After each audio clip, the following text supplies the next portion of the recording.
Hello, hello, hello, and welcome to the Rag Company Podcast. I'm Dane Hennen. To my right is Levi Gates. Hello, good sir. And to my left is Anthony Fisher. Hey, guys. What's going on? And we're doing our main show. This is where we just, talk about what's going on in the detailing world. Main thing. Hope you guys missed us last at TRC. Yeah. Hope you're hoping for us. Wishing. Yeah. Missing us. Okay. Yeah. Thinking about us. Anyway, I'm going to cut right to it. What did you guys do this weekend? What did you do, Dane? Did you spend the weekend here again working? Only one day. Okay, good. All right. One day I came in, I finished up that 6 things, to wash your car. Yeah, that was People good. have been enjoying those. Yeah. So Came out awesome. I love that format. It's fun, and, basics, covering the basics isn't a bad thing. I think a lot of people actually appreciated that. I was amazed at how many people did like seeing that. Mm-hmm. Then my Yeah. I was friend a who little was afraid like, that people are going to be like, oh, come on, we're not babies. And it's like, well, here's the basics, and you can stem out from there. It doesn't mean we have to cover really basic stuff all the time. Yeah. I just want to make it accessible, and then maybe people get addicted to it, and they start watching other ones. Yeah, and I liked the points where someone said that as well, where they had started out that way, and then a year later, they've fallen deep down the rabbit hole, Yeah. following into that kind of stuff, and they're like, this is exactly how it starts. So Yep. that was really cool. So Yeah. good job on that. That came out well, Super and it's stoked doing on well that. on YouTube right Yeah, now and yeah. Facebook. So No, people are enjoying them, so I'm happy to hear that. So share it with your friends, people who may not get what detailing's all about or something like that. Show it to them, see if they might have an interest. Yeah. it's a new style. Dane's been kicking this around in his brain for a while and has been wanting to do it, and finally pushed Anthony and I up into that white You're room. going to sit down in some He goes, weird "We're chairs in a getting white it room, done." and you're going to Yeah. talk. Doing it. They were weird chairs. And I'm like, Dane, what's going on here? There's a And novelty factor. I think people actually really like those now. I think so. There's a funny kind of, they're a little ratty, but it wasn't weird until Dane locked the door behind us. And I was yeah, like, we were like, why are and we? he pulls out the camera and the lighting. He's like, sit down, please. And I'm like, oh, no. What's happening? I was like, Dane, I have to leave at a certain time. Yeah. He's No, like, you when, don't. when we're done, we're done. He's like, you'll leave when we're done as he closes the blinds. I'm like, I'm oh, no. All So- right. Well, anyway, No, it was so good. that was Saturday for me finishing Yeah. that up, and then Sunday, it was my uncle's birthday, his 70th. So Nice. he, Man. enjoying it, and had a very low key time. That's all he wanted. So Nice. Yeah. had the family together at the house. Just a just good old hangout. Yeah. Had some wonderful debates about things that I definitely won't bring up on a podcast, but it's all good fun. So and it's just He's like, it's broad all good subject fun, matter. and my family is now broken. No, It was actually, good fun that's- until the knives came out. yeah, and everything That's else what I really started. love about my family. We can actually have mature conversations about stuff and not get in each other's throats not about burn, burn that bridge down. It's just just having real discussions, policy centric type stuff. So it's cool. Oh, wow. But any rate, that's Heady all I Sunday will say morning. about that. Okay. Yeah, it is a Yeah, heavy nice. Sunday I like morning. a good talk. You know Yeah. me. That's why I said So this Levi, podcast. But Levi, anyway, you guys, did some things. what I did a you do? lot of stuff this weekend. So Saturday morning, got up with the kids, and we did the Boise first annual Corgi Fest. So got Watson, our Corgi, put a cowboy on him, a saddle, and a little cowboy costume on him. Oh, and that I've seen those. took him to the park with all the other corgis in Boise, and it was actually a lot of fun. Saw Andrew Dent and his girlfriend and their corgi Cooper. So Cooper also had a saddle Of on course. him. But Is yeah, this it a was common thing. well. It was his was a more mythical saddle because the lore of corgis is that fairies used to ride them into battle. Corgi Um, Lorgi. So it's Corgi Corgi Lorgi. Now, if those of you that don't know, corgis were actually bred by Vikings. They are a very old dog breed. Is that true? Yes. Is that really Yeah, true, they're- though? I feel like he's they snaking were- us right now. I They're a feel herding like- dog. They were a herding dog. I don't That I doubt. do Yeah, I believe. do believe And that. they were designed. They'd herd animals, so any of your like sheep and cattle, and they have an ability because they're so low that they can like put their head down. They can nip at a heel and then put their head down, and when an animal goes to kick them, it misses them. So How about that? So they're and they that's have quite the they have super theory. sensitive hear. No, that's actually true. That's not a theory. That's a true They thing. put their head down, is what you're You saying. never seen them do that? They like drop their They're head. designed low so they don't get They kicked do in the this. face, is what he's saying. Yeah, they can bite and then they drop their head down, and they're like a perfect little I'm ram. 50-50 on Yeah, this. I I'm feel like, like you I guys may don't have know read that's this somewhere, real? but It's I'm also real. feeling like he's snaking Yeah, us no, right now. it's not. And then they have such good hearing. One thing that they can do is they can distinguish footsteps. So they learn the footsteps of their pack. Like the gate. Yeah, they can hear how your footfalls are.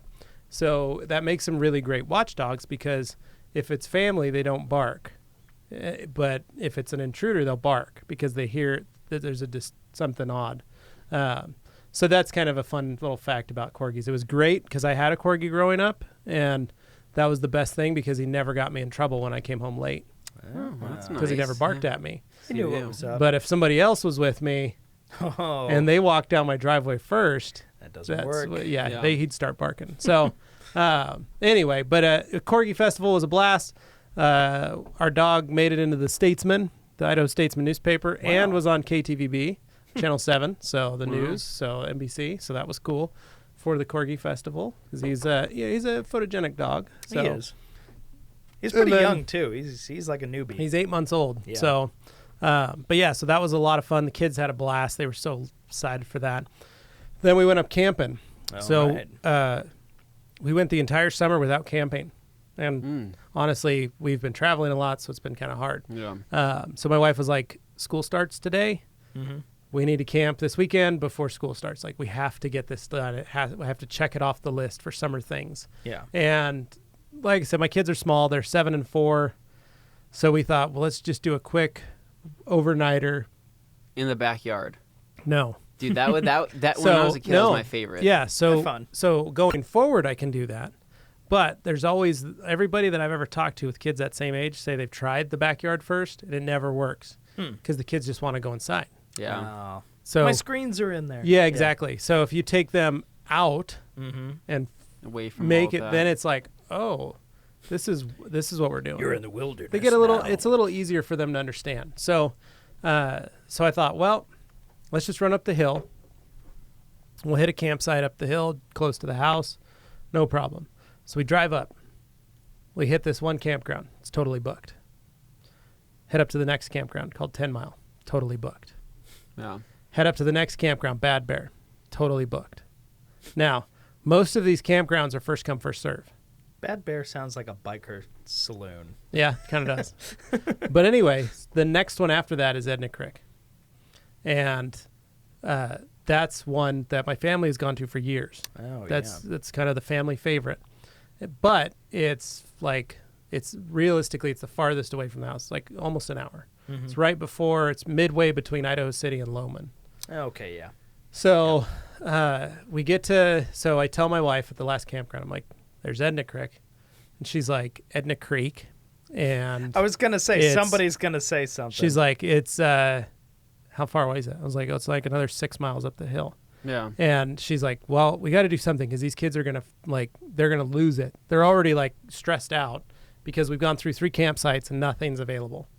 So they're like, do we have to go home? What's going to, my kids are getting stressed. My dad's behind us in his car, and he's just coming up to do hot dogs and s'mores. Sure. And I go, well, there's Edna Creek. And he goes, yeah, that sounds good to me. And I say Edna Creek. I know it's Edna Creek. But that's just how I was raised, right? So I get in the car, and I am praying while I'm driving up there. And I'm like, I just got to be a spot. It's got to be at least a spot because I'm not going to drive to Lowman to find a camping site. Yeah. And we pull in. Spot number 1's wide open. Pull right on up. Get out. I put the pay stuff in, the little form, fill it all out, throw it in the slot. We set up. I'm like, yeah, I can't believe we got a spot. My kids are screaming. They're so excited. We roll up, and I was like, well, this is awesome. And also, I've never seen site number 1 ever empty. My dad and I have gone up to Edna Creek for a long time. Since I was a little kid, all the way up to my teenage years, me and my buddies would go up there. Carly and I have driven by a number of times. We've gone to it. It's always, number 1 is usually the campsite manager's spot. Okay. So this is the first time number 1's open. And so we're like, wow, that's pretty crazy. And my dad goes, this is my dad's spot. So campsite number 1 at Edna Creek was my grandfather's favorite location. That was where he camped every year for about 30 years. He wouldn't go camping. He'd take the kids to Ponderosa. He'd go do something else. But Edna Creek was his, half the year. he would spend the weekends up there on that site. Oh, man. And he would pack his 57 Suburban with his Airstream trailer on the back. Classic. He'd come home. He'd pack the whole thing Thursday night, my dad said. He'd go to work on Friday. He'd get off work on Friday, come home. My grandmother would have all the food packed in the trailer, all the kids. There was 5 of them. They'd have them all packed up, their bags, everything. They're all ready to go. Sitting in the Suburban, he'd run in the house, change his clothes, and hop in and drive, wearing a pair of like chinos, like khaki pants and a white T-shirt. And he'd hop in his Suburban. Not what you want when you're out camping in the woods. But that's what he'd be wearing. And those were the pants that he'd have on. He wouldn't put on jeans. He'd throw on his like canvas style chinos, and then he had a white T-shirt, and he'd drive up, pile the kids, and drive up Highway 21 and park at Edna Creek and spend the weekend. Done. That was his thing. And so my dad said, when you said, let's hit Edna Creek, he goes, I shut the door, got in my car, and I said, Dad, I need help. I'm taking my grandkids camping. I need you to find a spot up at Edna Creek for us. And voila, there was a spot available for us to spend. My kids had an amazing time. Everybody was like, it just worked out perfectly. The dog was perfect. Watson did an amazing job staying close, staying on the site, not running off, not chasing things.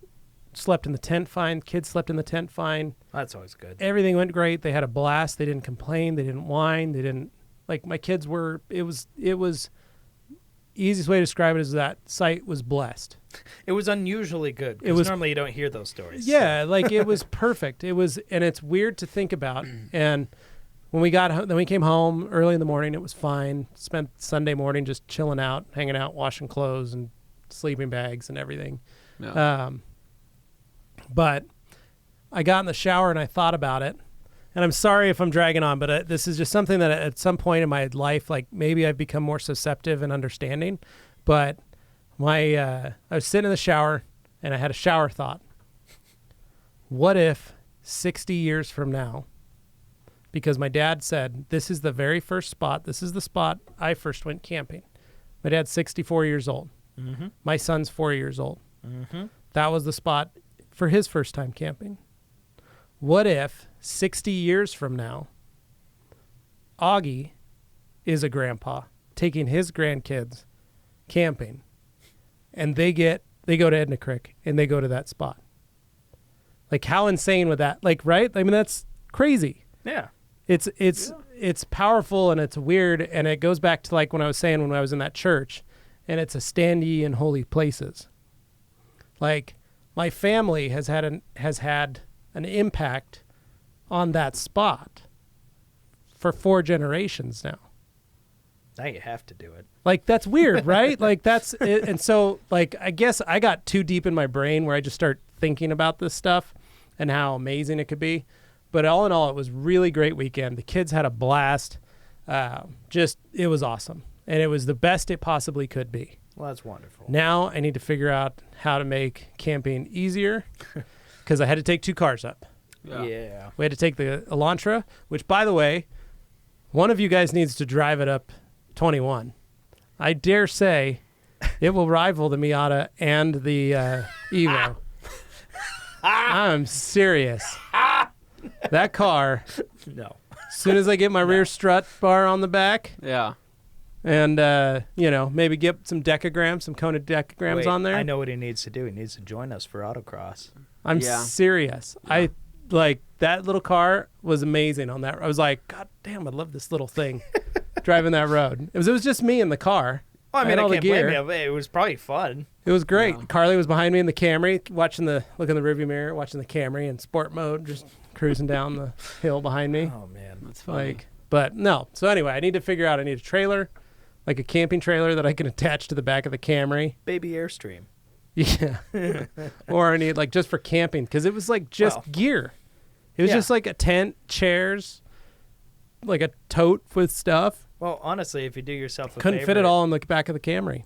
Well, yeah, I mean, you got to get a roof rack or something. Yeah, but basically, that's probably what I need to do is get a roof rack. you get for the one of those Camry. easy pop-up tents. One of the ones Do where like it's Nate? basically it's already built, and you basically just pull it. Have and you it seen the? unfurls and Yeah, it's there. that's a good idea. Have you seen the ones where But you like just a big one. front runner makes a 2-man tent? You just throw it like a frisbee. Oh, man. You throw it like a frisbee and it pops out and lands open. Then you just stick your stakes in. So you can pretend you're a superhero and your power is tents. No, it's the coolest. It is the coolest video. This is my tent. Need a place to stay? Whoosh. Is that Throw it like out there. when people are underwhelmed by like Aquaman? Okay, we're on land, now what? Yeah. I throw tents. You guys remember the joke that they said that Aquaman's powers could only be activated in water? Mm. And so he had to like get into a car wash to fight people? That's pretty good. Okay, Follow me over here. I hadn't heard that okay. one. Come That here, was, you. I think Danny McBride kept talking about. That was one of his like on a podcast. I heard Danny McBride kept saying he was writing a whole Aquaman feels story like- that like he would try to get the Justice League to like center every fight around a car wash so that he could be inside the car wash as Aquaman. Just put him, Rogan, and Franco together, yeah. and you got another. Yeah. Because he was like he goes, I think his powers only work in water. So how are you going to be? He's got to be wet the whole time. That's enough moisture. Yeah. Oh, wow. Yeah, Here's, anyway. well, man, I was going to segue to humidity, but we'll save that for later. Anthony, what did you do? Oh man. Well, do you guys like to hear about? You guys like to So hear? you had a detailing project. Yeah. Do you guys like to Yes. hear things about detailing? I think the Or no? listeners might be. I think they do. Engaged with I'm going to this. give a public service announcement real quick about detailing. So Yes. you guys know I wet sanded and polished the truck Mm-hmm. this last 2 weeks. Mhm. Yep. I don't know what I did, but I have torn the ever-living snot out of my elbow tendons. Ooh. And it has been painful to the point that my elbow has been locking up Oh. every time it's extended. Ooh, gross. So, Talk for to a doctor those of you lately? guys that are detailing, I have to say, so if you're wondering what kind of pain you get in your elbow from detailing, from running a polisher, 8 hours a day, 5 days a week, the term is called golfer's elbow. It's the same as tennis elbow, only it's on the opposite side of the bone. So tennis elbow is on the outside of your forearm, and golfer's elbow is on the inside of your forearm. So for those of you that are polishing a lot, just be wary of that joint because it is sensitive, and it's usually starts happening once your hands and wrists no longer can take the brunt of polishing. So some of you may be noticing pain in your elbows now. That usually means that your hands and wrists are done for. And so your body has taken your elbows next to try and hold the weight and the strength and all that. For me, it was a lot of years of rotary damage just from using a rotary for so many years. So newer DA polishers, it's not as bad, but still, it's a repetitive movement problem. And that's something you have to think about. Anthony has cracked There's no quiet way to do that. Anthony Just has do cracked a ice cold Coca-Cola Zero for It is himself. the taste of the new generation. I have myself my traditional Diet Pepsi here, Sorry. Michael Jackson throwback can. It. Oh man. So Yeah. anyway, but what I did was I got myself a golfer's elbow brace. Right. You guys can pick those up at any of the stores. I recommend those of you that haven't used one yet, do start bracing your elbows up just if you are feeling pain. That's just, it's not fun. It hurt like all absolute get out this year. This week I've been icing it every day. It's been a pain in the butt. You see those detailing threads where guys are out there saying like, I don't wear a mask, I'm fine, and I don't wear gloves, I'm fine, and they're all, fairly young, but then you get some older guys who like just got into detailing and they're doing that too, and it's like, man, it's going to catch up with you. It catches up fast. But granted, in your situation, you were running a shop, you're doing that. Some of these guys are enthusiasts. Well, and They're I'm only already- doing it, like once in a I'm already blue broken. moon. Yeah. Like- you're proof though of what happens. I'm when already you- broken. So I know that any extra work, like what you did on that this weekend, there's no way I could do that anymore. Like Yeah. I know that for a fact. I'm going to be in too much pain when I'm done.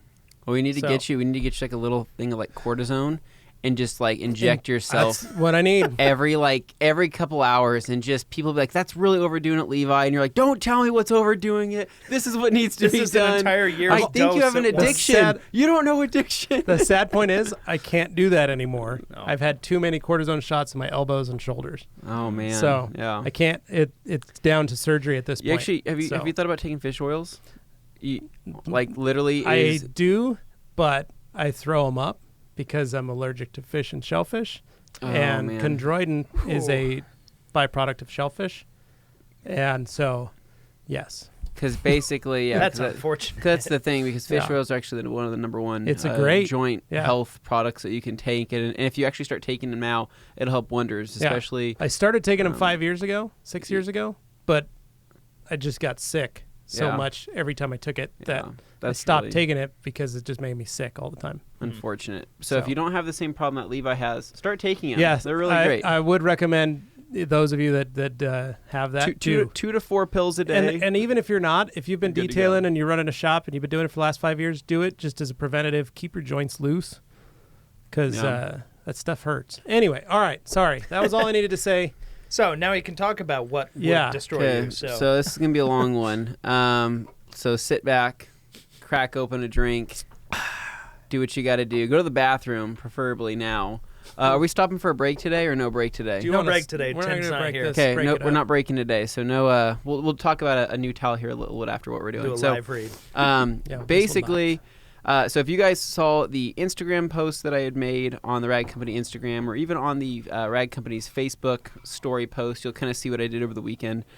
Basically, what it was is I had talked about this before. I was doing a correction on my friend's 1994 Toyota Supra. Beautiful car. So his name's Mitch. He's an awesome guy. He's one of the few people in Boise that have a Supra. I remember he got it, probably would say 4 years ago. He's had it. He's had it for about 4 years now. But we were actually talking at the gym the other day. We both work out at the same gym, and I'll see the Supra there every once in a while.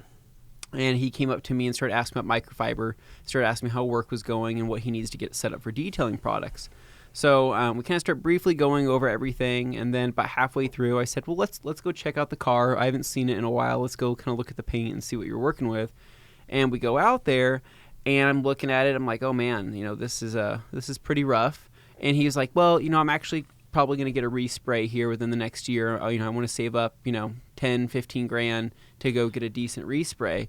And I'm like, "Yeah." I'm like, I could definitely see that that happening.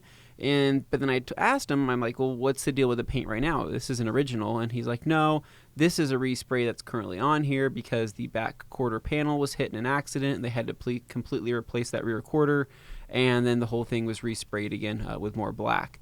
And I told him that, minus some certain imperfections, there was some paint cracking in certain areas, there was a couple dents and dings. I said, minus that though, have you ever done anything with this paint, like this current paint? And he's like, "I got it buffed by a body shop guy a couple of years ago, and came out okay."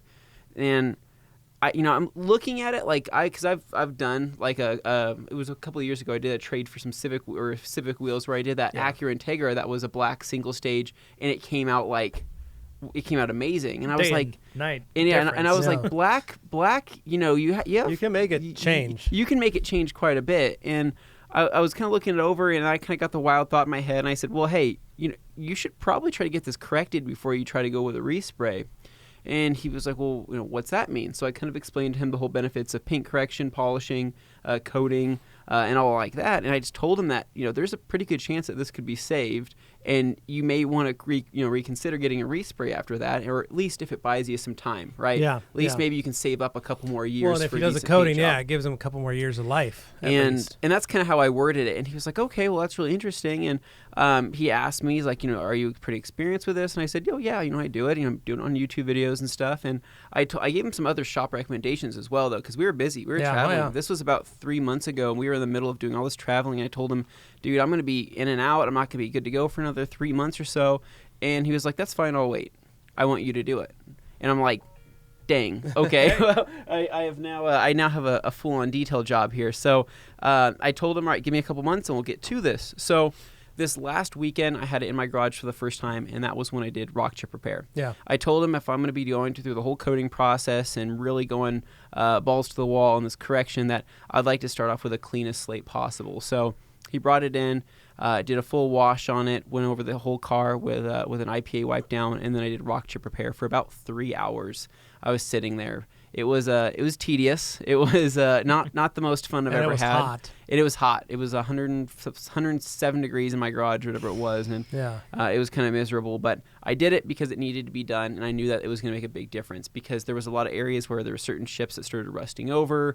There were some areas that had the previous paint job underneath, like his rear bumper used to be red, so then he had it resprayed to black. So like there was areas where you could see the red, so I had to go through and knock those out.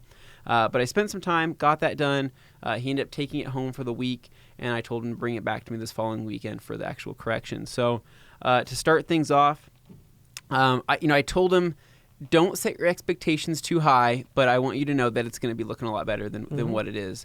And, and you guys will find out what I'm talking about here in a minute. But I started in on the job. Basically what I did is I did a full, did another wash, did a full chemical decon using Ferrex, used power clean in certain areas for some muck that needed to come off. After that, I went through and clayed the whole car using Optimum Clay, and I used ONR at clay lube dilution. And it's funny because you don't realize how many times you're going around the car doing these things. You know what I mean? You're basically washing this car for 5, 6, 7 times, sometimes in this process. But it's all to reduce cross-contamination. It's all to make sure everything's getting nice and clean.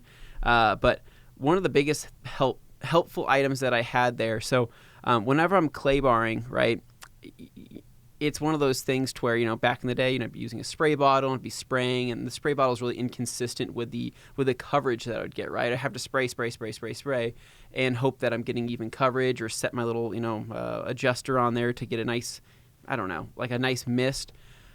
I use the IK multi-sprayer. This is the second time I use this for clay lube, but that thing was my saving grace. That thing being able to do a nice consistent spray over the vehicle, like that clay lube was awesome. I mean, it was perfect. It was super smooth. I didn't have any, because everybody knows that feeling when you're claying a car, especially with old-fashioned clay, and you hit a dry spot, and the whole thing just streaks, smears, and or Mars, right? And you're sitting there like, oh crap, right? And got to spray some more lube there. I didn't have that issue once with using the IK Multi. And then what I really liked too is after I was done, most people, you have to remember, you have to clean up that clay lube, right? Because that ONR that I was using has polymers that are going to go back and embed into the surface. I need to clean those back out. I actually ended up using our new FTW, which is a revised for the window towel, which is a twist loop weave. Yeah, but tighten the loop on these, the new ones. Incredibly tight. I mean, it's incredible how much the improvement has been made over this towel, over the prior towel. The color is a little bit different. The weave is tighter. It feels softer. The linting issue is not an issue anymore. Buttersoft suede edge. This thing was awesome for cleaning up clay lube, and it kind of repurposed that towel for me. It's a 16/16 instead of a 14/16. Yeah. Yes, true, and it is larger. So it kind of repurposed that towel for me and gave me another use for it that I didn't know that I would like to use, and it worked out awesome. So after doing that, went back over the car, paint prep, and I started my test spot. So some people saw this in the story posts I made of the before and after, but this test spot I ended up doing was basically, I used the Rupes wool pad with the last cut compound, hit that really quick, had some decent results, but I was like, okay, this hood is actually really orange peeled in comparison to everything else, and so bad to the point that after I hit the whole hood with a wool pad and the Lake Country orange pad with the last cut compound, I looked back and I just wasn't happy with it, and I was like, you know what, I'm just gonna wet sand this thing. So I knew that there was plenty of clear on it because he had told me that the previous paint job they layered the clear on there, and I didn't have a paint depth gauge on me, so this is also a risk. Keep this in mind. This is a risk, but I was willing to take the risk. So I did 3,000 Trizac with ONR, basically went over the whole hood, tried to make it as even and consistent as possible. Wet sanded it was actually the middle portion where the car builds up the most amount of heat is where I saw most of that orange peel, and that hood on that thing gets freaking hot. I'm talking right after he drove, he parked it in, and that thing was hot to the touch. And so, I had to give it some time, but after it cooled down, wet sanded everything, cleaned it off, went back over it with a microfiber pad this time. And what I noticed is that clear was exceptionally hard for black paint. I'm talking like it was, which is a good thing for him to to prevent scratches and swirls in the future. But at that time of cutting, it was a pain in the butt. So going over that was a microfiber pad, followed up with Lake Country orange pad. Used, and I kind of went back and forth between the Lake Country orange pad and the Rupes yellow pad because I really like that pad as well. Yeah. But knocked out the hood, started knocking out the rest of the car, and there was such heavy defects in certain areas to where, kind of going to like the Jason Kilmer technique, Andy Ward technique of just scrubbing, right? Yeah, you're just like mowing. I'm talking microfiber pad on the Porter Cable 3-inch backing plate. I'm mowing down with a microfiber pad. First. All areas. Yeah, I'm talking just scrubbing with it. But the results were amazing. Like, I was really surprised that one of the first times ever, I was able to pull that microfiber pad off the paint, look at the result, and say, "Holy crap, that would almost pass as a finished product. That looks really, really good." The micro marring was very minimal, but the actual finish looked great. I would say that the biggest saving grace of that whole job was actually the pad washer. Yeah. If I didn't have the Optimum or the Lake Country pad washer, I probably would have quit halfway through. I mean, because that's just how often I was needing to clean these pads. Yeah. It was, especially when you're using microfiber or using the wool, you do have to. Yeah. Air works really well, but it's nice to have a freshly cleaned pad again. It helps keep your temperature down. Yeah. So I had air. It cools the pad. I had air, and I was using that for the first little bit. But what I was noticing is that these pads were building up a lot of heat, right? Yep. And so once I was building up the heat, I was putting it back on the paint, turning the polisher back on. If I didn't add any more product after that initial clean, or if I didn't add any type of water, O&R, right, to lubricate that pad and to dampen it again, it was like instant dust again. But that was just from dried product. So I had to constantly keep adding more and more and more. Whereas when I started using the pad washer, it was actually less and less and less, which was nice. And so I was using less product. I was using, like I said, the Last Cut compound through every step of the process. That was my only compound that I used. Yeah. The only variable was my pads. So over the whole vehicle, though, I stayed consistent with it. I'd say that basically in terms of a time frame, he actually dropped it off Friday night. After he dropped it off, I washed the car, and then I clayed it. All right, and that was it. And I stopped for the night. So that took me about an hour and a half. I went to bed, woke up the next morning, started in around 9:30, 10 with the actual polishing, and knocked out. I mean, basically, and it was cool this weekend. It was cool. Nice. It was cool. So the biggest things I concentrated on. So the hood. I'm not gonna lie. When I say the hood took me an hour and a half, almost 2 hours. It took me an hour and a half to almost 2 hours straight up. Yeah. That's how consistent I was trying to be with the wet sanding process. Yeah. And that's how just meticulous I was being, because that hood is literally half the car. If you guys don't know what a Supra, I mean, a Supra's hood is hood. half the length of pretty much the whole vehicle, and that's the first thing you see. So I really wanted to make that a priority to get that absolutely perfect. He had a brand new front bumper on there that was about 4 months old or so. Which was, the paint was in really good condition. So that was the one thing I didn't think I would have to spend a lot of time on, but I'll get back to that here in a minute. But kind of my process through the whole thing was knocked out the hood, then I knocked out the roof, knocked out the trunk spoiler area, which was a pain. I'm not gonna lie, that because the trunk on the Supra's contour and have a little lip up, but then it has this big old spoiler on the back. And getting up underneath there was kind of a and you difficult weren't going to take task. the spoiler off. And I wasn't gonna do that. I took the license plate off the rear, but that was probably the most disassembly I did. I didn't, guys, I didn't have to tape anything off because I was using the Last Cut, which was freaking incredible. Because let me just say that, if I had to tape everything off, that would have been a nightmare. Think of how much extra time that would have been. I would have hated it. So using that, but I ended up using the 3-inch Porter Cable 7424 with my Hybrid, my Rupes Nano on a lot of the other tighter areas. But realistically, the results I was getting, and I'm not trying to sit here and I'm not trying to toot my own horn, but I'm talking 90% plus better than what it was. We all saw it. I mean, I was kind of losing my mind as I was doing it. I'm like, is this really true, right? So I end up kind of getting myself stressed out and going back over areas with paint prep, because I'm like, I don't want to do all of this and come back to it to find that if there was any swirls or things like that were filled with any type of extra polishes or anything like that. For those who don't know, Anthony is his own worst critic. So when it comes to this kind of stuff, you don't have to be a skeptic for him. Oh, did you wipe my piano? No, he'll do it, and he'll make sure absolutely what he's doing is what the final result really is. I get very paranoid while I'm doing this, because the thing is, I'm talking literally, I'm breaking my back. Like Levi would saying, you are contouring your body, you're contorting your body to do these weird positions, and I'm sitting here uncomfortable. I'm hot. I'm sweaty. I'm dehydrated. I'm not drinking enough water. And I'm just like, I don't want to put in all this work, especially being as uncomfortable as I am, if I'm not getting that true result. It better be good. This better be damn good.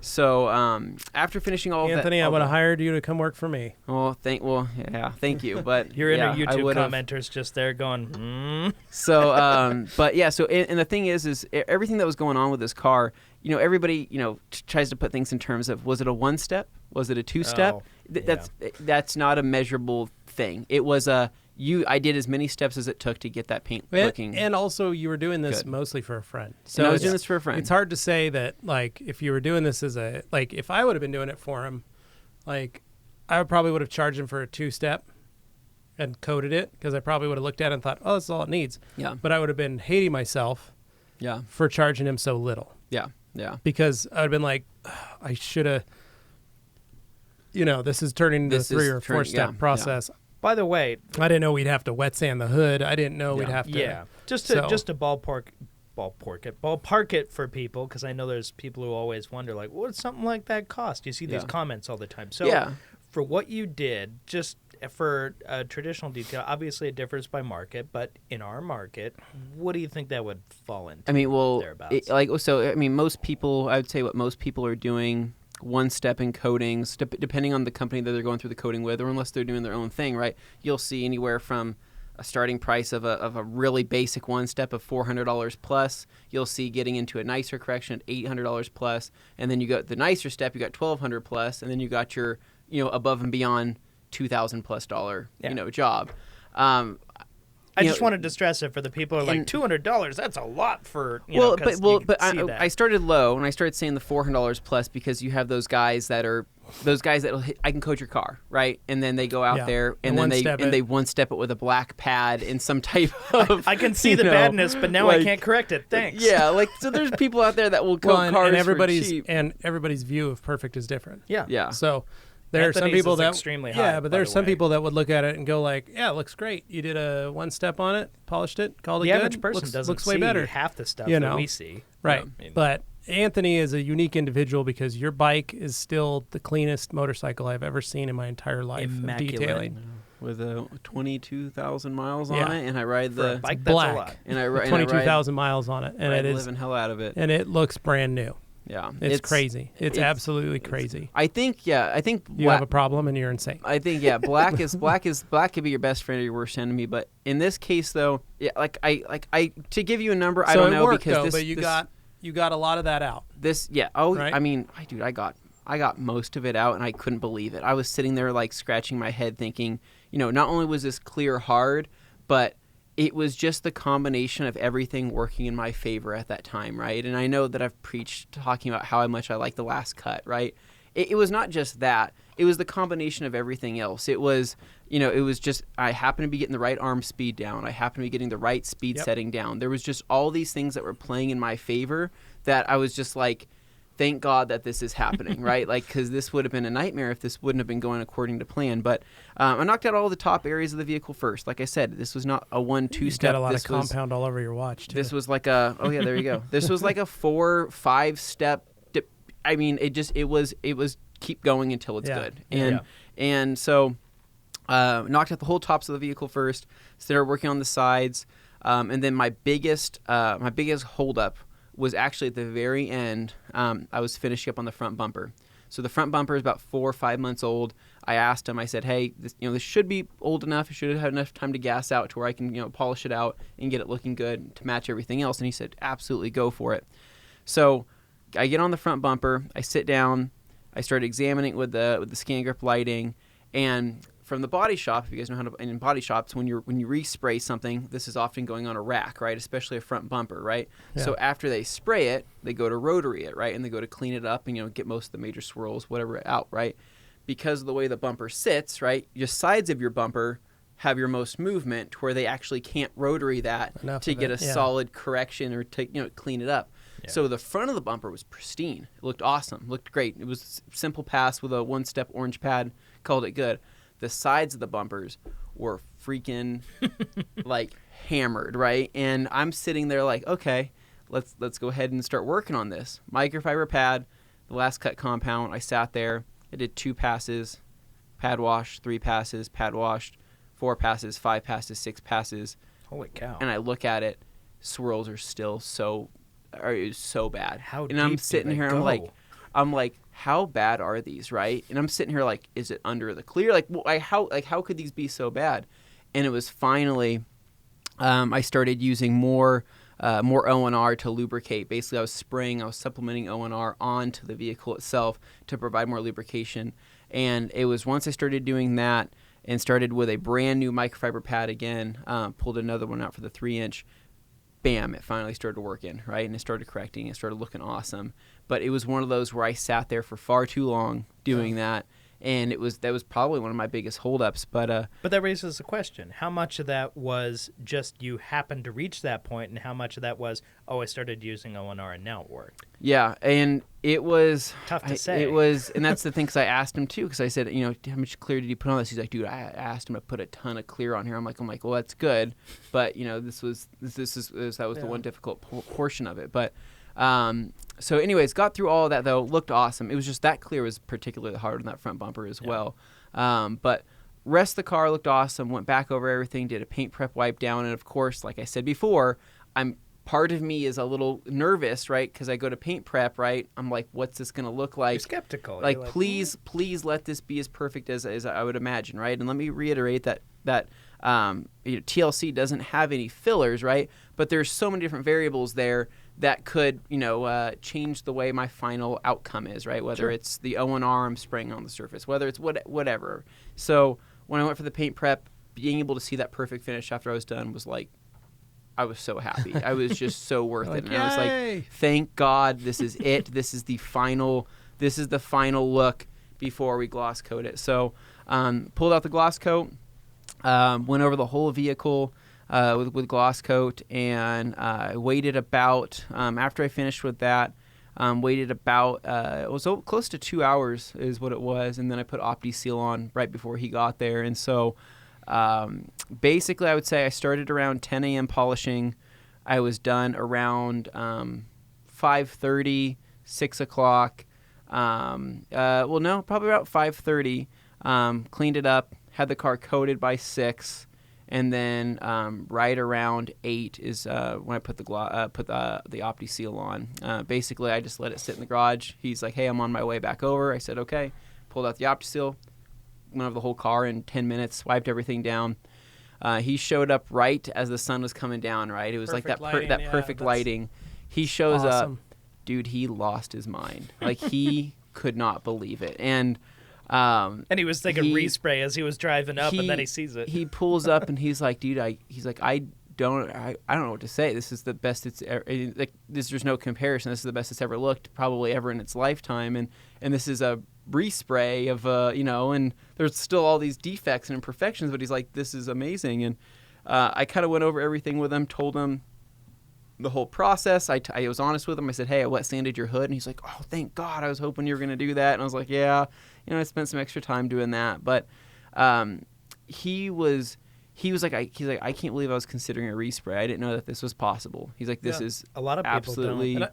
amazing. And a lot of people don't. I did a hearse for a number of years that hadn't been touched in a while, and they were like, we're going to paint it next year. And I said, I think I can buy you a couple years. Yeah. And they were like, really? And that's, just a good, spend some time on the paint, polish it out, coat it. Yeah. And it held up. Yeah. It's enough to get them another 2-3 years before they actually had to paint the car. Yeah. It was, and his girlfriend was there, and so was his cousin.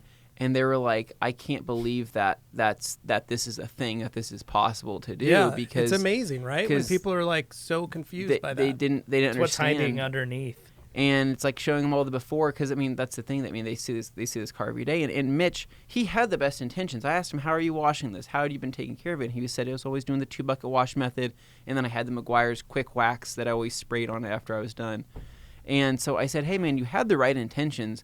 And but we need to switch up those techniques going forward in the future, especially with this coating on it. And I explained to him that this coating, it's a 2-year coating. It's great. A lot of people love it. A lot of people can get the full 2 years out of it, no problem. But this is another thing that you also have to maintain, right? Yep. This thing can still get water spots. This thing can still get swirls within the coating. There's still a lot of things Scratches that it's susceptible can still to. happen. But the thing is remember, this is the sacrificial layer over your clear coat, right? And that's what we're trying to fix, right?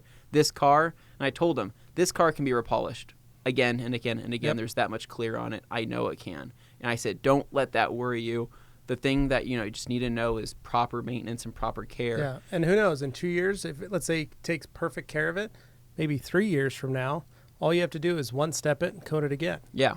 I mean, ideally, because like I said, I was so thrilled with it. I mean, looking back, it was one of those where my back hurt, my arms were numb, my feet were numb, type of thing. But looking at it, I was like, dude, this was like totally worth it. And that Friday prior to this weekend, so last Friday, he actually called me and said, hey, can you do some personal shopping for me? I'll give you my credit card over the phone, and that way when I come to pick up the car, I'll have all the stuff I need to wash with it. And so what I ended up doing is setting up for a full rinseless wash kit. I kind of explained that here in Idaho we have hard water. He'd be best off using O&R, as the polymers are a natural water softener. So I got him set up with basically a full 1 bucket O&R setup where he's using multiple plush towels as his wash media. So I got him set up with Eagle 350s. I got him set up with 2 20x40 platinum Pluffles, which are going to be perfect for that car. Yeah. I got him set up with 2 Everest 550s as his quick detailer touch-up towel. I got him set up with 5 black Creature Edgeless, which is going to be his new wheel cleaning towel and wheel drying towel. And then following that, as far as chemicals go, got him 32 ounces of O&R, got him his fancy TRC wash bucket with the full grit guard set up and everything in there. Yeah. We got him set up with Power Clean, instant detailer and gloss enhancer for touch-ups. But probably the most important thing that we're also going to segment here into in a second is I got him set up with Bead Maker. So what I told him, you and I both love gloss coat with Bead Maker on top. Oh yeah, it's nice. It's really, really nice. So basically, I explained that if he does I'm going to teach him how to do everything. I'm going to have to write out an instructional form or just send him a video of one of ours, showing him what I do and what I recommend. There's no reason why his car with those techniques and those products shouldn't look exactly the same. Yeah. So. And then I kind of explained to him. I didn't want to give up his hopes too much, but he's like, okay, so right now I need to take all the pictures I need to take because this is as good as it's going to look. And I said, well, actually, you got to wait. It actually, believe it or not, this is going to look better. And he's like, I can't physically imagine this thing looking better. Once it's cured, it's going to be way glossier. And I said, okay, I'm like, dude, give it a week before you even consider getting it wet, right? I told him realistically, give it like a week and a half, 2 weeks if you can wait, right? Just, you got OptiSeal on there, you got gloss coat on there. It's fine, just let it cure out. But that first wash, followed up with Bead Maker, it's going to get pretty crazy. And he's like, I don't get it. I'm like, yeah, you won't get it. You need to be there for that. You won't. And I think I actually want to. I think I actually want to go to his house and show him his wash because I don't think he's going to realize how much crazier it's going to get. Oh, yeah. Once the coating cures and once that Bead Maker gets topped off. And but anyways, for the people wondering, I feel like he's hyping us right now. So for the people wondering where you can see the before and after of the car I'm talking about, I made a post in the Obsessed Garage group about the whole process I did, along with pictures and videos. I will see if I can cross-share that to our TRC page. Probably the podcast page is what I'll post it up as. So people listening, if you don't like our Facebook podcast page, go make sure to like it. And you'll be able to see the before and afters, and you can kind of leave me your comments and tell me what you think. But the people in Obsessed Garage who have very high standards, we're all very amazed. They were. That was a good post, and you did a good little write up on there. Good pictures. It was, but you actually did like a long form write up. Well, but in like the write up, I even said this was one of those ones where about halfway through, I was pretty tired. I was feeling it, and I was like, crap, this has been a lot of work, but. The light was very dim at the end of the tunnel, but I was like, you know what? Like, if I keep on keeping on and keep the process I'm going with, this is going to turn out good. But it was the fact that I was able to do that from a time period of 10 to 6, right? Yeah. This was not a one-step, 10-hour polish, right? This was, there was a different level of obsession that I was going for, and it was more or less get that paint looking as best as it can, worry about the rest later. I didn't even wash the windows until, the very end of the day, right? I didn't clean anything else until I was done. The wheels and tires, I waited till the very end of everything. That paint was my first priority, and that's kind of what I obsessed over. And well, what I think is probably the best thing is that you created a new customer in the sense that they finally know what detailing is about. He thought he knew what detailing was. Yeah, he had a good idea of it, and he thought he was making the right choices on it. But you have exceeded his expectations and brought him to a new level where he's never seen a car ever look like that. Yeah, especially one that you own, because it's different when you own it. Yeah, but it's also changed. And same thing with his friend and his girlfriend there. They now see it too, and they'll look at a car differently. And they may look at things and go, oh, what about that time that guy buffed out a car? Maybe we have him do something like that on this or that. I loved customers like that when it was their first time getting a car cleaned. And I think that's, those of you that do a lot of interior work know exactly what I'm talking about. It's when that first time that a customer brings their dirty car in, and I keep going back to this. My buddy called me and said, I need you to save me money because my wife wants to buy a new car because her car's gross. Yeah. And he goes, I need you to I need 2 more years, 3 more years out of this car. I can't afford it, but she's going to do it. Yeah. And came in, had an interior, paid me $200 to clean the interior. It was hammered. Yeah. But we cleaned it. And then she saw it. She was like, wait, I should have been doing this the last 5 years. I didn't even know this was a thing.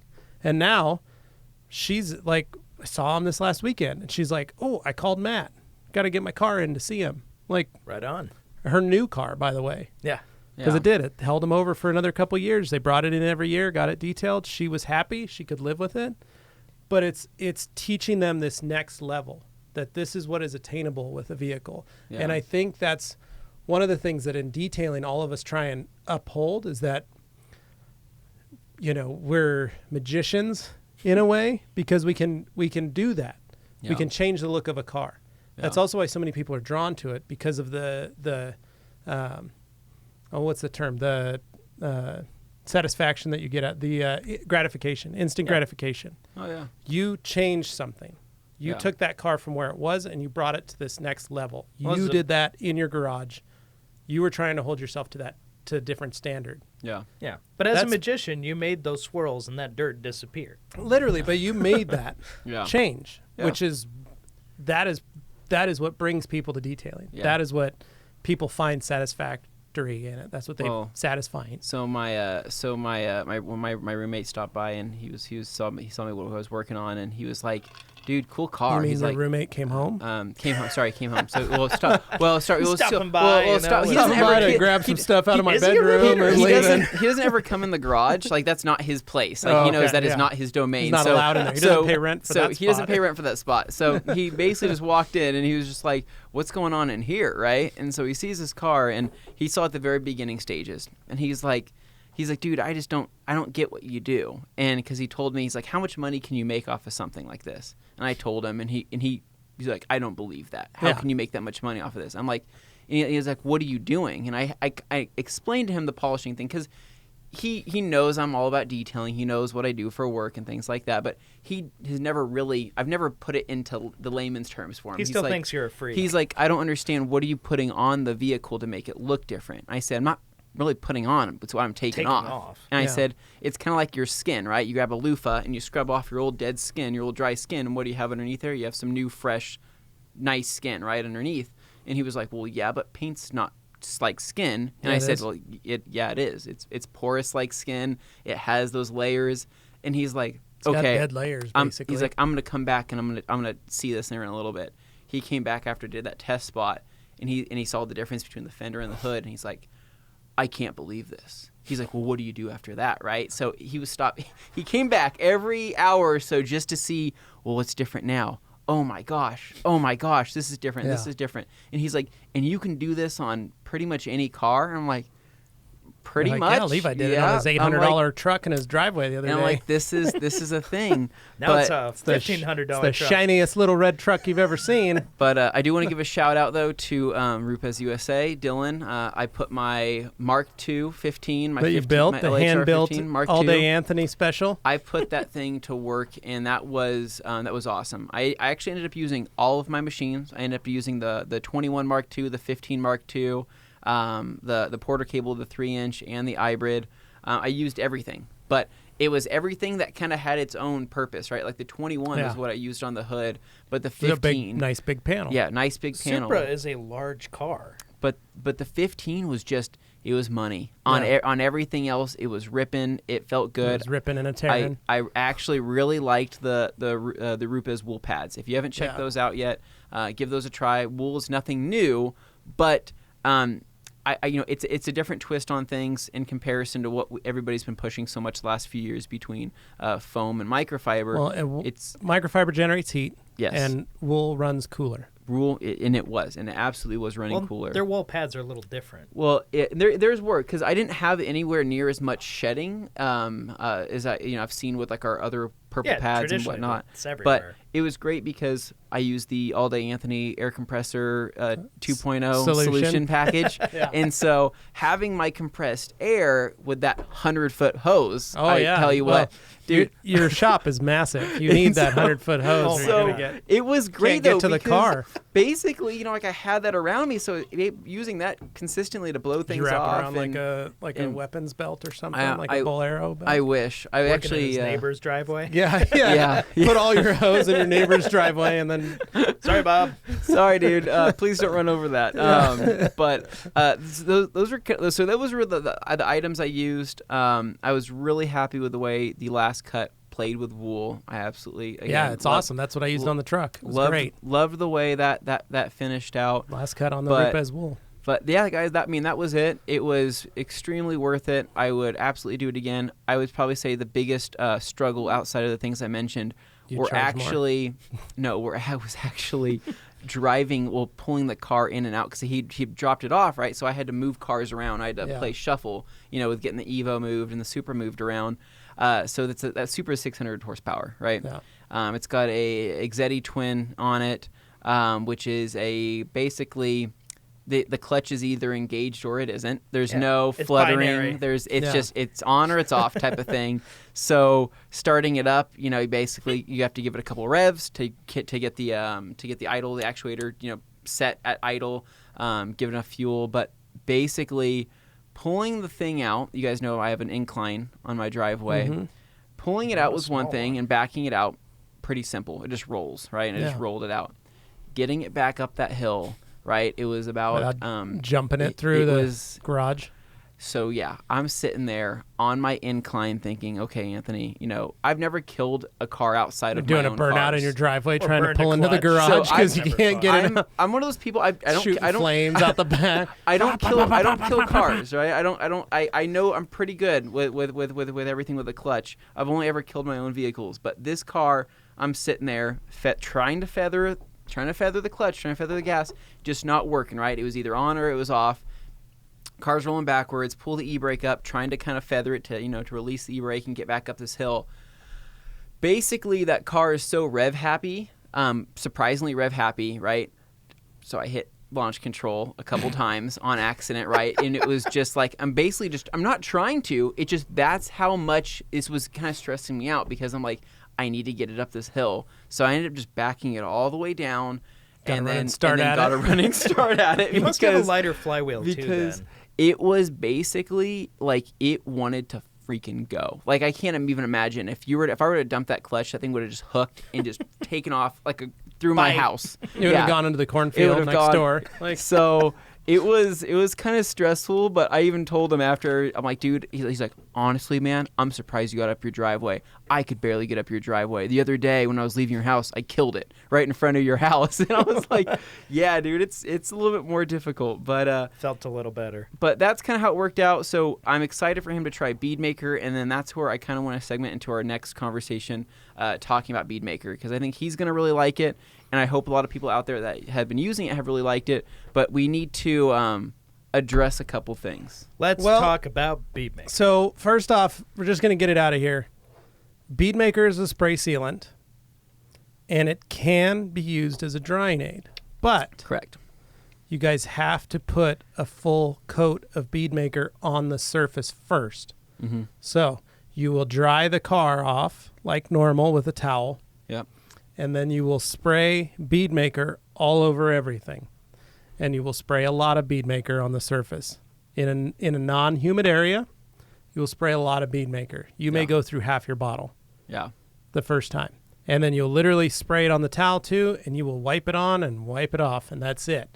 But that is that first generous coat of Bead Maker has to be on the surface. The first time. The first time. It has to cross-link, it has to bond, it has to cure, it has to do all that stuff first. And we've said this before. We've always said this. Then, the next time, say a week later, you go to wash your car, rinse off your car, soap it, O&R it, whatever you want to do. While it's wet, 1 to 2 sprays per panel, a spray on your towel, wipe it down, you're done. Yeah. Golden. Simple, easy, painless. Higher humidity areas, more Bead Maker on the towel, less Bead Maker on the surface for your initial application. That will help you against your streaking or drying or anything like that. And I think that's where some people are getting tripped Well, and and so that's the very first. That's the main instructions. A full coat of Bead Maker first has to be on the surface. Yeah. For the other Bead Maker as a drying aid, or not the other, this Bead Maker as a drying aid to be able to bond with itself. It has to have that first initial application. And a lot of people seem to be getting confused. And so they'll do 1 or 2 sprays and they're like, it doesn't work. It's not working the way you guys said. Yeah. Well, did you do the initial application? No. I just used it like a drying aid. Well, yeah, you need to have a layer of Bead Maker on the surface before you can use it as a drying aid. Right. That's the beauty of the product. Yep. So this isn't to make anybody feel bad. This is simply to address it for the folks who may have had some difficulty with it. It's primarily because we noticed a lot this weekend on social media. A lot of people seem to have had issues with Bead Maker and didn't seem to understand how it worked The fundamentals. when there's so many videos about Bead Maker on YouTube now on how to make it work. Yeah. And everybody Like, seemed to I not just wanna talk about it. Point out right here, literally one of the key points on the drop down here on this Bead Maker bottle says extremely easy to use. Actually, it's a bullet point on a drop down, but it says right here, sprayed applied, cure protection, long lasting shine, highly hydrophobic, extremely easy to use. I mean, there isn't a whole lot of ways to mess this up, but I mean, But I think know a lot that's of people gonna be the folks with the high humidity. Well, that and a lot of people try to do too much on their car, like not too much Bead Maker, but too much protection.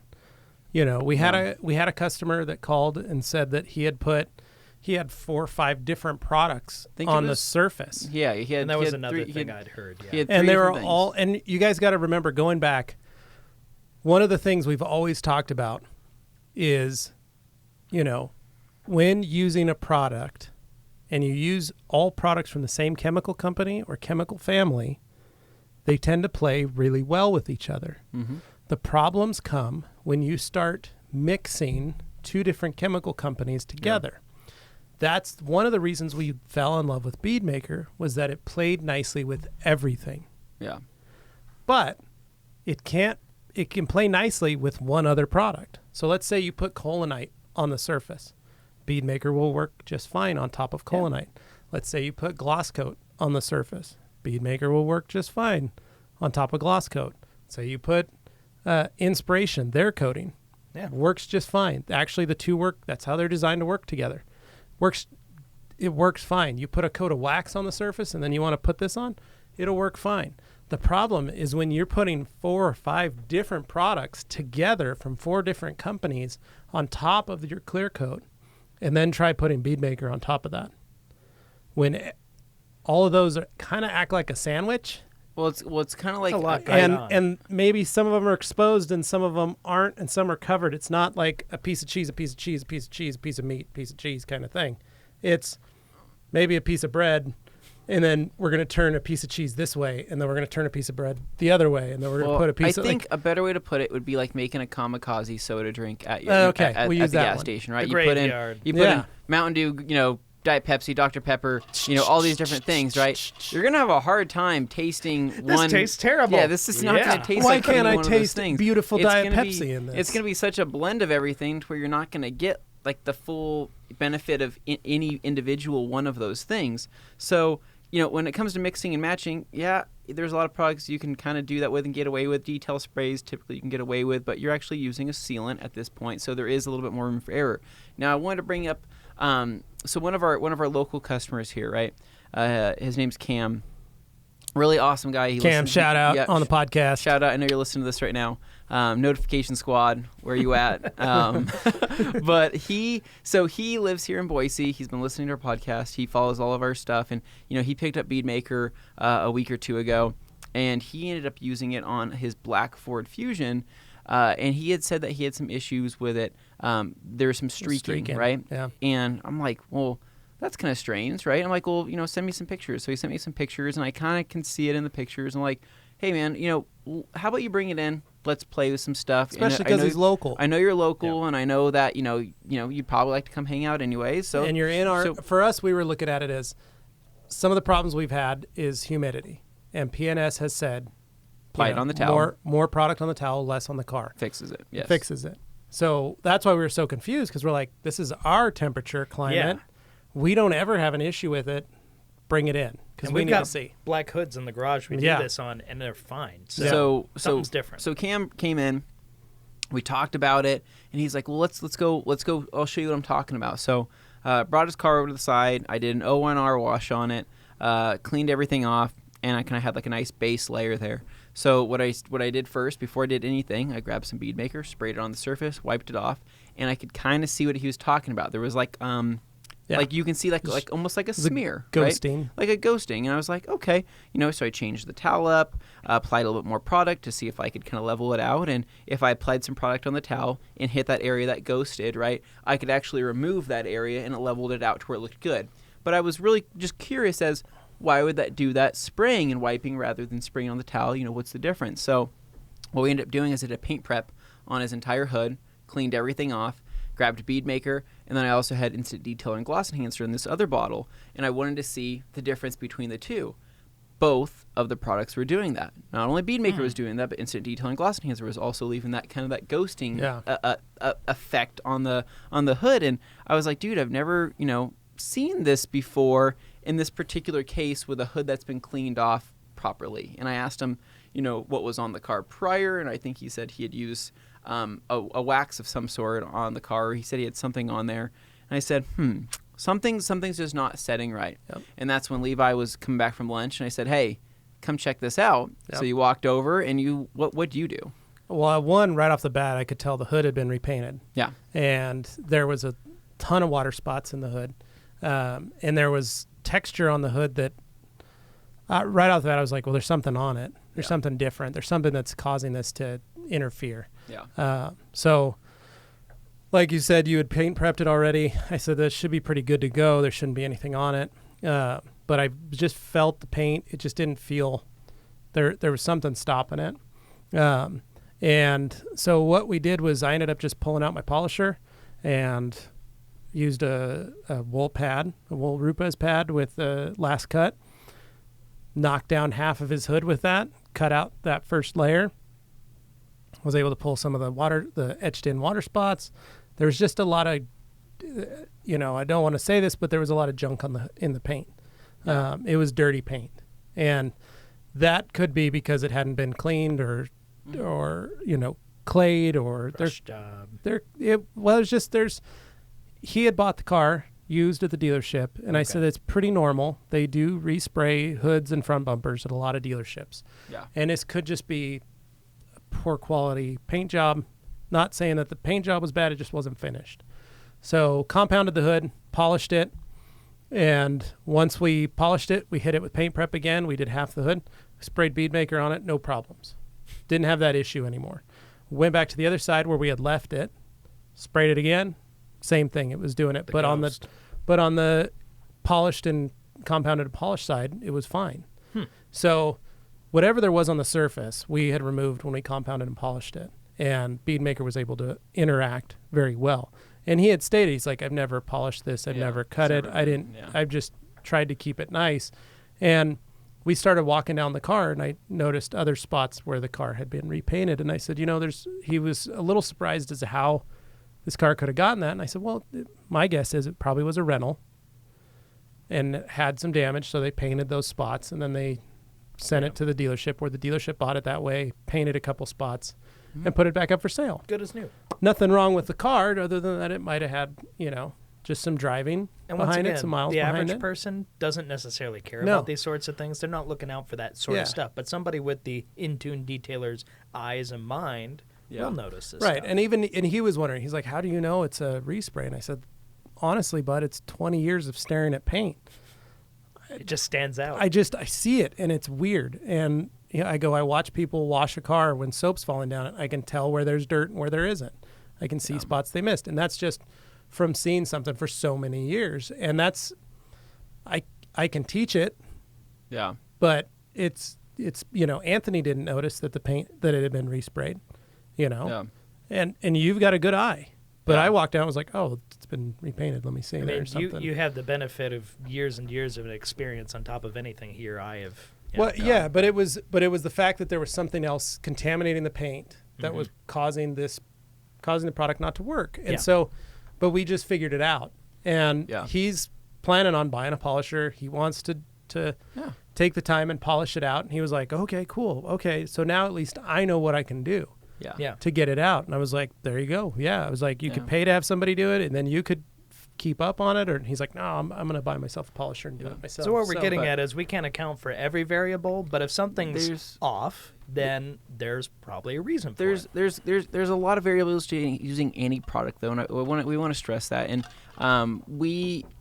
there's a review recently done on this by Brian at Apex Detail, and he did a review on Beadmaker, kind of going over everything and going over the product itself. And honestly, it was a very in-depth review. He did a really great job talking about it. He brought up some key points that I wanted to bring up, though. He said it is a spray sealant. Does it make it better than other spray sealants? I mean, in terms of like longevity, we've always told you that you're not going to get a ton of time, like lifespan, out of this product, because, as Dane says, the star that brines the star that burns twice as bright burns half as long. Yeah. But so the thing is really we love this product for not only the gloss but the hydrophobic properties. That was one of our favorite parts about this. We've never. I love how slick the paint feels. That's why I love Beadmaker. Amen. Right. Amen. There you go. I've never felt anything that slick before on the surface. And that's all we've said since the beginning. That's the reason. Using it. That's the reason we like it. So we longevity, like we said, and we brought this up. That is a null point if you're using this every other wash or with every wash as a drying aid after an initial application. And I want to talk about cost as well. Some people brought up, well, at the price, the cost of this product, right? That's kind of crazy. I tell people, it's $10 a pint, it's $30 for a gallon. Technically, you're going to have one heavy application, right, where you honestly are going to use half this bottle. On a normal car, you're probably going to use half this pint on a first initial application. Following that, though, you're doing a couple sprays per panel as a drying aid, and that should last you. I mean, I don't even know how long after that. So, I've had it in my garage on my wife's car. I did one main application 7-8 months ago. Yeah. And I went through almost the entire bottle. I bought a gallon. I'm still halfway through that gallon. Yeah. And I use it as a drying aid. So now. So that is not expensive. One or two sprays. Even using that no, much product. You think about it's it's $40, and I've got almost a year into it. I've got like 8 months. Yeah. I think of all the other products that are even remotely comparable to it and what they cost. Yeah. I mean, it's almost an unfair fight. Yeah, you'll have some ballparks, but then you'll have some that are, and a lot of people, well, this is what I don't like. A lot of people are comparing this, and they say, how does it stack up against CarPro Reload? How does it stack up against this SiO2-based product? How does it stack up against this other SiO2-based product, right? And I'm like, well, that's kind of an unfair fight, it right? doesn't have SiO2. Like this doesn't have SiO2 in it, and let's reiterate that. It does not have SiO2 in it, right? Yep. It doesn't have any ceramic in it. So that is not a comparable thing. If you want to make a comparison, go compare Hyperseal to CarPro Reload. Yeah. Go compare Ceramic Boost to CarPro. Go do some other comparisons. The best thing, like I said, and we try to tell people this is in its own league, and will it fit in everybody's regimen and everybody's shop?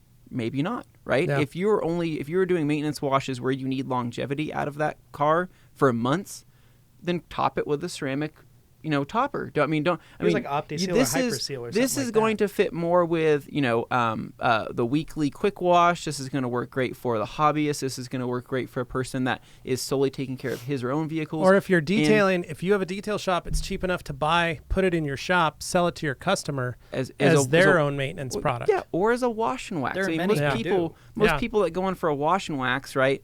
These people aren't expecting a wax that's going to last 6 months, right? Yeah. And like we said, for longevity, Brian Apex Detail said he would expect, in his video, he said he would expect it would to last 30 days or so. But then in the comments, he said this could probably last a couple months. So I would, I would say a lot of our customers have said they get about 3 months out of it with proper maintenance. And we've stuff had, like that. and that's the longest that's, I've gone without reapplying it is 3 weeks. Yeah.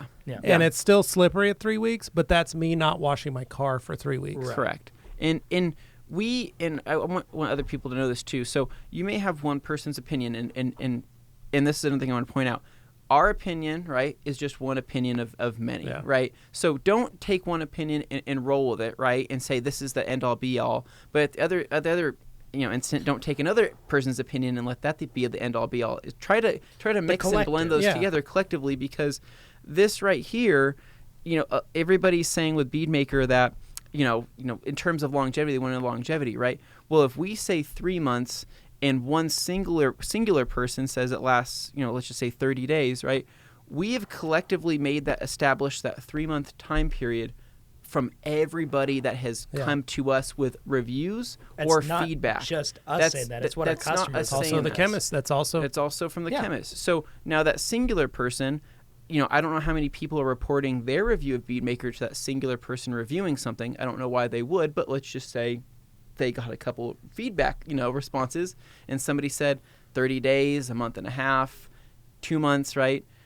Try to take those and blend them all together. And I'm not trying to say that our opinion outweighs other people. I'm just trying to say collectively bring that together. What most people think is they go, we've seen a lot of guys like, oh, the hype of Beadmaker. The hype. The hype. It's the hype. flavor so of the month. We liked it, and then it's been around a long time. It's been around for product. It's been around for a few 2 years. Yeah, it's been around for a few years. There's a lot of detailers that love this product and have used this product with great success. We used it for a year. Yeah. We sussed it out for a year before we brought it to market on our site. Yeah. We spent time working with it, playing with it. Is this something we want to carry? Is this something we want to buy and resell to customers? Is this something we want to spend the money in making videos about? We want to spend the money taking time into it. And we could have carried the entire PNS line. Yeah. We could have just brought everything on. But we picked our favorites that we liked out of that. We picked the ones that worked best for our customers.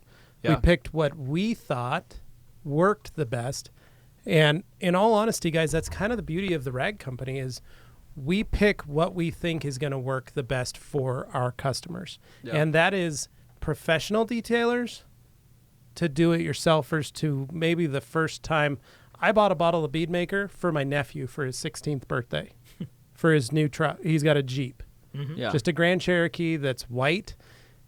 It's oxidized. It's chalky. It needs washed. But you know what? I bought him a bottle of Pearl so he can wash it and start learning how to wash his car properly and get him to start putting something on there. Get him on the hype It'll train. work. It'll work. Yeah. Because it's going to do what it needs to do. I'll show him how to use it. Mm-hmm. His car will be nice and slippery and smooth, and it'll look good. Yep. But it'll get him started in car care. Yeah. Yeah. And it's so easy. He'll be able to do this once a week or once a month or whatever his wash schedule is going to be learning. But this is just to get him started. Yeah. But the reason we picked it is because it's so simple and easy And we use it at home. to use. regularly. That's it. So. And there are tons of products out there. And yes, you guys, there are so many products out there. And there are so many products that come from the same company Yeah. that are just rebranded products or they're private label products. And And people always ask us to say, and but we people always obviously ask can't us, yeah, for but, obvious but reasons. people always ask, the reason we picked Bead Maker is because there's a number on the back of the bottle That you can call. you can call, Yep. and you can talk to Mike and Bob, the owners of PNS, You can talk to the guy who Dave, formulated yeah. it. or Bob and Dave. Yeah, I mean, yeah. I know I said Mike. Sorry. You can talk to Bob Phillips. He's the owner. You can talk to his brother Dave, who formulated this. Yeah. And they can take care of you. And that's why I picked this product. That's why we picked this product. That's why the rag company sells this product. Because, sticking with our line, we are picking products that literally come direct from the source. Yeah. They come from the chemist, from the manufacturer. They are manufactured in-house. If They there are are not- similarities on the market to products that you're seeing here, it's not because this is a rebottle version of it. Just Yeah. saying. Well, yeah, no. Bead Maker, if there's a version of Bead Maker out there, it's because PNS makes it for another company. So Straight up. there's, that's why we do what we do. This Yeah. isn't just, looks like this product, same as that. Oh, yeah, you know it's us, not. bunch I of think shills, right? there's a lot of people that do that. They see a product and they say, this looks like this. And I'm like, you're basing that off of the picture? Or what? Like, what are you, like, you know what I'm saying? Like, More there's credit certain to those people, who actually use a product before Like, making that. But, like, there's a lot of people that make assumption. assumption. They say, I think this looks like this. And then it, like, builds up. Then people are like, yeah, it does look like that. It does look like that. I'm like, because of the color The hive or mind the... is Yeah, dangerous well, thing. and the point is, whether you like it or you don't, it's totally fine. Yeah. Buy it, use it. You can be the only judge. Yeah. or don't. If it doesn't work for you, it doesn't work for you. Yeah. That's fine. All we do is give you options, and all we do is offer, folks that want to use a cool product. Hey, man, I've been detailing Yeah. for 20 years. These are my favorites. And Yeah. it's not a magic cure-all product. No No. product is. No. There's products that definitely, because somebody likes it, other people go, wow, it must be the best thing ever. And then that's how hype starts, because somebody else said the person said something was yeah, great well, when maybe they didn't It is what say it is. exactly You're that. never So going to, whether we say something's good or someone else says something's good, It's people a jump game on of it excited. telephone. Yeah. So. I mean, and we're just trying to sell product. Well, for reference, You know? I mean, yeah, I mean, we're trying to sell product, but we're also trying to be informative That we and actually helpful believe in. that we believe in. But the thing is I think a lot of people think that we're specifically trying to push this, or for some reason we're trying to push this and blow it up. But really, guys, I mean, if you go back through all of our old videos, all of our old posts, right, we've given every product that we sell. We've always given something attention, right, throughout the lifeline. Some of things something. get a lot of attention, You know, some things don't. Like, we love Optimum car wax. We love it. We love it. We in a year and a half ago, we gave that a lot of attention, but for some reason, it didn't blow up to the proportions that Bead Maker did. Why? I'm not really sure, but we've just as easy to use. But we've done Yeah. the same amount of media coverage. I mean, if you go back, It gets used in a lot of Watch all of our old Wednesdays. videos. We have Optimum car wax, and a ton of those, and I think it's a great product. It smells Use it good. on Rob Freddy's. You can, Yeah. I use it on Rob Freddy's, and That was just a month ago. that was just a month ago. I mean, that's another product that we absolutely love, but it seems to be that not necessarily that we have built up the hype around it. It's that everybody else has, and we have just been kind of here as and in all honesty, that's our goal. We make a video. We hope it gets popular. yeah. That's why we make videos. Full honesty, doesn't always happen. Yeah. There's a It ton of doesn't. videos on our Go channel. watch that- our Sun Valley videos, by the way. Those I tried are so pretty hard. dead. They're and really could use some I pretty- do views. this really because pretty, I really care nice. about cars, and I want to show car content on this channel and not just detailing, but I realize we have a detailing audience, and not everybody is quite as into cars. Please as, watch say, those Got more videos. views if Anthony was down I- there wiping yeah. some wheels down with some Bead Maker. Yeah, shirtless. Really would have Yeah, changed right. things. No, Yeah. but we do make videos to make videos, and we want them to be popular because it means that we are doing a good job. And we're not a faceless corporation. We're Yeah. people. Yeah, We have and feelings. Dane takes it pretty seriously when Yeah. a Real video. seriously. You take it pretty seriously when a video doesn't do well. Well, It's a we, bummer. we, That's- well, it's just time that we spend, and we, guys. I mean, we're all. It's not. And we've said this before. We we don't come off as pros. I hope we don't ever try to sound I come snobby. off as a pro. Well, I don't know what you guys are talking you know, about. there's a lot of times where we're He's just actually. we're just guys trying to. I mean, I better hope I come off we as a try pro. to That make would be certain not good. videos. We try to do. We make an attempt at certain things, and we really don't know what the result is going to be. Yeah. No. We hope it's good. And we hope it's positive. If it's not, we take it as a learning experience. Yeah. And we move on. But that's just like with any growing company. We're not perfect. Yeah. Fundamentally, when Besides it comes Levi. down, I'm not that perfect. when guys. it comes down to it, fundamentally, apart. everything we do, everything you see coming from us, from the source directly, we are honest actors in what we do. And that's the big thing, because there's What definitely actors? a lot of, well, okay, if you understand the term honest actors. So when we Yeah. come at it, we're 100% genuine in the way we approach things, in the way Yeah. we put it out there. We're putting ourselves out there. And sometimes, Yeah. the abyss, not only does it look back, it bites back, and that happens. But the thing is, we're coming at this from a 100% authentic, genuine point of view, because there are non-honest actors out there who definitely and our like to thing take is that like, and you run know, with it. we do. I know some people wonder, and they're like, "Oh, you guys just sell your own products." Well, yeah, that's because we kind of have to. But we're also showing You know, like, techniques that you can like we adapt. kind of want you to buy our towels. We kind of I- want you to buy some bead maker because we hope that. And I need to buy food, and Yeah. I need to get paid. This is my Yeah. career choice that I have made. I mean, Yeah, we do, and yes, we do have to make a living, and so our goal is that hopefully you will like our products and you will buy them. But at the same point, we're going to try and educate you whether you buy it from us or you don't. yeah, You can the goal take is that that knowledge you'll- and use yeah. it somewhere else, and that's fine. Yeah, if you watch a review of Bead Maker and you're like, oh, okay, yeah, that's good to know, file that up there. I know about Bead Maker now. Yeah. I Maybe won't be surprised maybe by I it. will, whatever. When a customer comes in and goes, hey, have you ever tried this? I sprayed it all over my car. yeah. You know, It's you can different go than like, somebody oh, going, all this right. is the best ever. You have to buy this. If you don't, you're a loser. Like, I Yeah. see that too out there, and that's not us. No, but it makes it just At all.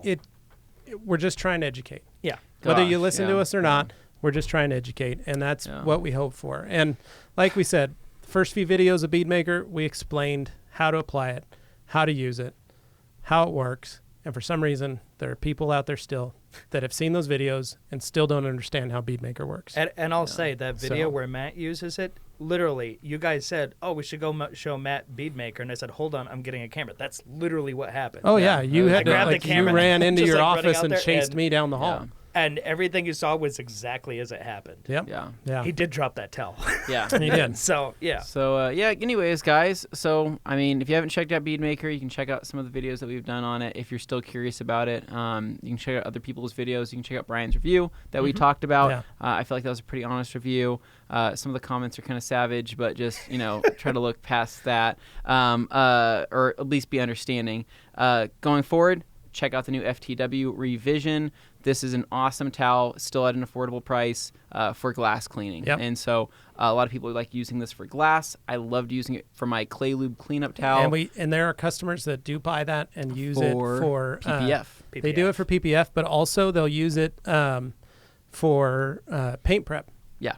So panel wipes. Yeah. They'll use that. They'll use this towel because of the fact that it's a twist loop. There's low lint or no lint capability. It's highly absorbent, so you can actually go quite a ways with your product on the surface with it. Yeah. For just that one size towel instead of having to use multiple towels. Guys are noticing that works a lot better It's for that. It's more dense than like And this terry or anything yeah, like that, so yep. it doesn't bunch up like and that this would. towel, because we tightened the loop on it or the weave, The loops don't catch the loops don't anywhere count near as as much. Yeah, Which, so when it's you talk a twist pile, is always a concern. Yep. Yeah. And if you do have a loop that pulls out, cut it off. It's not going to hurt the performance of the towel.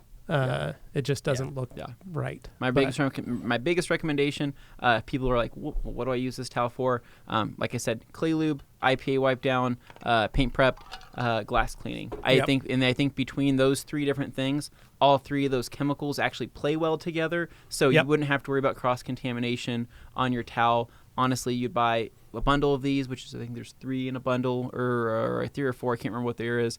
3 or 4. You would have one towel for each thing. Wash them all together. You're gonna have a fantastic towel that Yeah. you can use for So- all those steps. And this version feels far softer. It's in I don't want to build up too much hype on this, but I mean, if comparison to our old FTW was a great towel, but the loop wasn't near as tight as what we wanted. And when you compare the two together and put this in your hand versus the other one, this This is like an award-winning show dog, and the old FTW feels A pound puppy. like a pound puppy. And I'm sorry, Pound guys. puppies need love, It's too. still a high-quality Korean towel, but this is just that much better. So Yeah. check it out. He's not saying that. You can actually see the difference. You can check it out through radcompany.com. Hopefully, we'll probably have these on Amazon too. So, anyways, guys, I think that's it. This is a long one. This was a long one, but actually there was probably like 7 minutes of us mucking around before we even started. So Yeah, we were. That's up there. We were but mucking hard. What?